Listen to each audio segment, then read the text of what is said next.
गृह मंत्री अमित शाह की मुंह पर इतनी फजत हुई है जितनी तो कभी नहीं हुई होगी। आपको बता दें कि ईडी सीबीआई के डर से विपक्ष को डराने धमकाने वाले अमित शाह पर जब खुद छापेमारी हुई तो भाजपाई धमकाने लगे। इतना ही नहीं, खबर तो यहां तक निकलकर सामने आई है कि अमित शाह की हालत इतनी खराब हो गई कि 4 रैलियों को अचानक से कैंसिल कर दिया है और वापस दिल्ली भाग गए हैं। तो दाल में कुछ काला है या फिर की पूरी दाल ही काली है। क्योंकि जब चाणक्य कहे जाने वाले अमित शाह वोटिंग के ठीक 3 दिन पहले अपनी सारी जनसभाओं को कैंसिल कर दें, तो यह अपने आप में कोई छोटी बात नहीं होती है। तो कैसे अपने ही बनाए जाल में बुरी तरीके से फंस गए हैं, अमित शाह आपको बताएंगे। लेकिन उसके पहले बिग ब्रेकिंग देखिए, खबर आप देखिए, ई न्यूज की देखिए। इसमें लिखा हुआ है कि अमित शाह की सभी कार्यक्रम रद्द। तो अमित शाह के सभी कार्यक्रमों को रद्द कर दिया गया है, जनसभा को कैंसिल कर दिया गया है और अचानक से कैंसिल कर दिया गया है। इतना अचानक से कैंसिल कर दिया गया है कि अमित शाह बीच रास्ते से वापस लौट गए हैं। आपको बता दें कि अमित शाह का फोन गया है, उसके बाद से बवाल खड़ा हो गया है। नागपुर में अमित शाह 4 जनसभाओं को संबोधित करने वाले थे, लेकिन अमित शाह बीच रास्ते से जैसे ही दिल्ली वापस लौटे, स्मृति ईरानी और शिवराज सिंह चौहान को आनंद पानंद में नागपुर भेज दिया गया है। अब ऐसे में आप अंदाजा लगा सकते हैं कि अमित शाह की कितनी हालत खराब हो रही होगी, क्योंकि इतना अचानक जब जनसभाओं को कैंसिल किया जाए तो इसमें कोई छोटी बात नहीं होती है। फिलहाल खबर में आगे लिखा भी हुआ है कि कितना बवाल खड़ा हो गया है और अमित शाह कैसे वापस दिल्ली भागे हैं। तो खबर का मेन पॉइंट मैं आपको पढ़कर सुना भी देती हूं। देखिए, खबर एबीपी के इसमें लिखा भी हुआ है कि अचानक अपना सारा राजनीतिक कार्यक्रम रद्द कर दिया और दिल्ली लौट गए। उनकी गैर हाजिरी में उसी जगह उसी समय पर स्मृति ईरानी और शिवराज सिंह चौहान की रैली होगी और ये दोनों नेता जनता को संबोधित करने वाले हैं। 4 जनसभाएं करने वाले थे अमित शाह। इसमें से 2 स्मृति ईरानी संबोधित करेंगी और 2 शिवराज सिंह चौहान संबोधित करने वाले हैं। फिलहाल अमित शाह तो वापस भाग गए हैं, या फिर कि अमित शाह को कोई टेंशन हो गई है, इसको लेकर कोई पुख्ता जानकारी अभी निकलकर सामने नहीं आई है। लेकिन समझने वाले अपने आप में समझते हैं कि गृह मंत्री अमित शाह की चाणक्य नीति किस तरीके से फेल हो गई है। दावा तो यह किया जा रहा है कि मणिपुर में जिस तरीके से आगनी हो रही है, हालातों को संभालने के लिए अमित शाह अचानक से दिल्ली वापस लौटे हैं।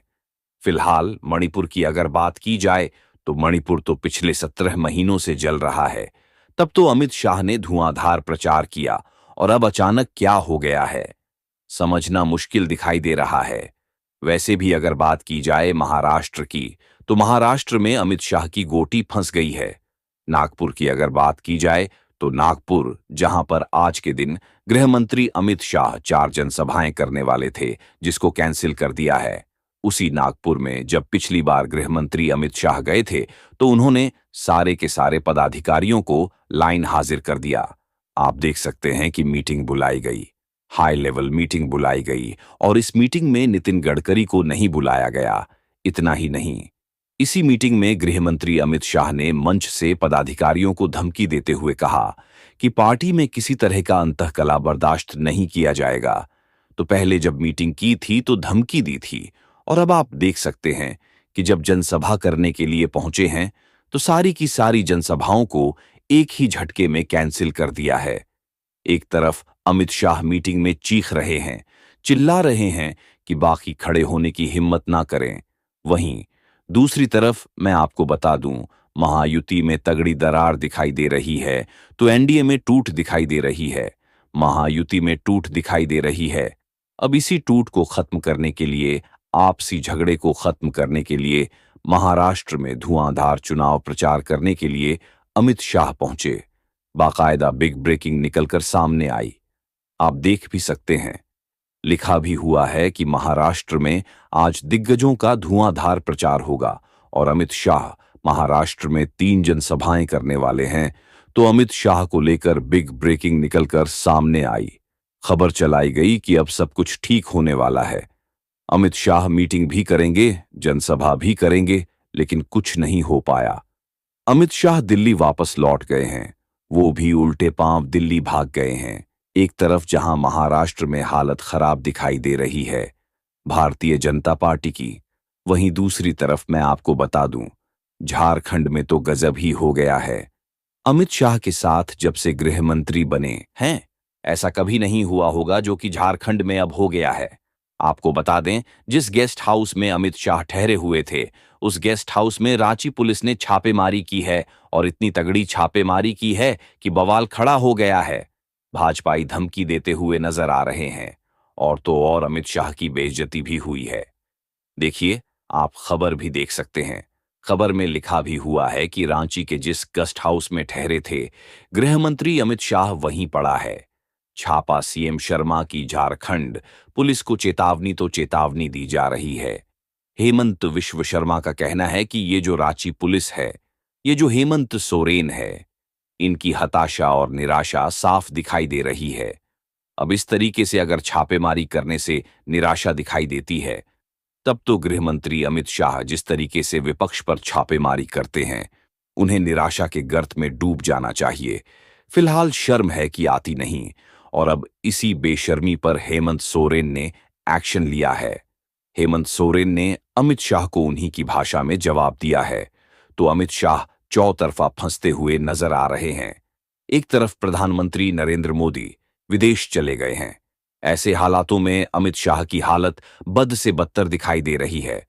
महाराष्ट्र और झारखंड का चुनाव संभल नहीं रहा है और दिल्ली में भी बवाल खड़ा हो गया है। आपको बता दें, दिल्ली में नीतीश कुमार मौजूद हैं और नीतीश कुमार गृह मंत्री अमित शाह से मुलाकात करना चाहते हैं। खबर आप देखिए। खबर में लिखा भी हुआ है कि बिहार में फिर खेला पीएम, मोदी के दौरे के बाद अचानक दिल्ली रवाना हुए।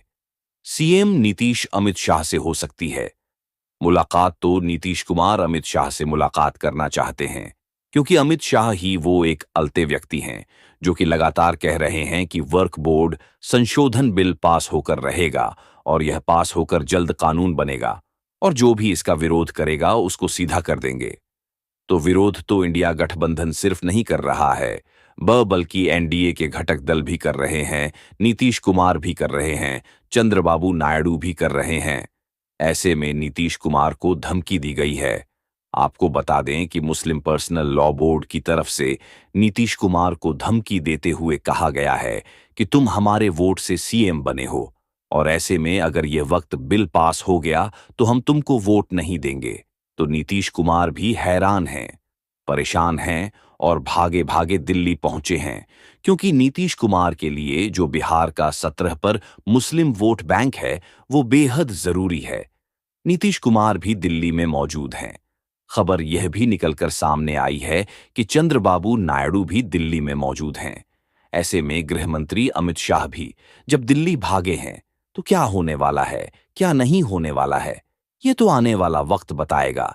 लेकिन फिलहाल खबर तो निकलकर सामने आ गई है कि बड़ा खेला होने वाला है। खबर में देखिए ना, भारत टाइम्स की लिखा भी हुआ है कि पकने लगी सियासी छलावा वाली खिचड़ी। महाराष्ट्र और झारखंड चुनाव रिजल्ट के बाद बिहार में बड़ा खेला होगा।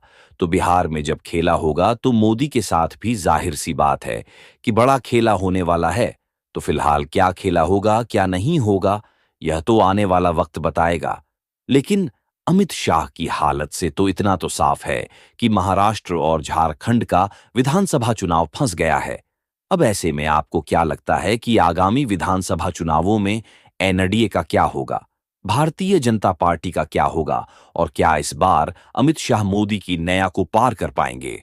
इस सवाल के जवाब में पूरी खबर पर, अमीषा की हालत पर आपकी जो भी राय है, हमें कमेंट बॉक्स में जरूर लिखें। वीडियो को ज्यादा से ज्यादा शेयर करें, हमारे चैनल को लाइक करें, सब्सक्राइब करें, ज्वाइन करें। फिर मिलते अगली खबर के साथ, तब तक के लिए धन्यवाद।